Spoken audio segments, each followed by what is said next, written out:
Өнөөдрийн хичээл бол зочид буудлаас гарах үед хэрэглэгддэг англи хэллэгүүд. Ресепшн дээр очоод хэлэх хамгийн чухал бөгөөд энгийн өгүүлбэр бол I would like to check out, please.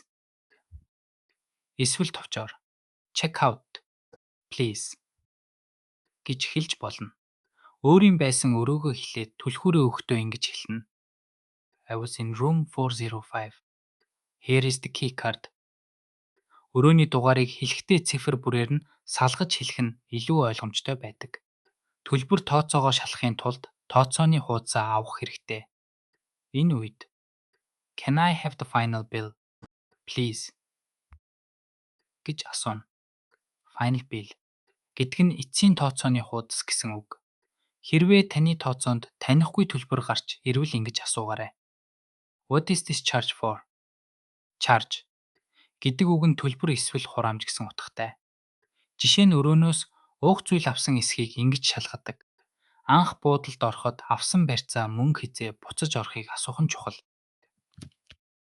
When will the deposit be refunded? Deposit нь барьцаа мөнгө харин refund гэдэг нь буцаан олголт гэсэн үг юм.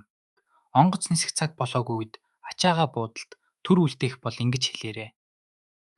Could you keep my bags until 3 o'clock? Эсвэл Can I leave my luggage here? гэж бас асууж болно.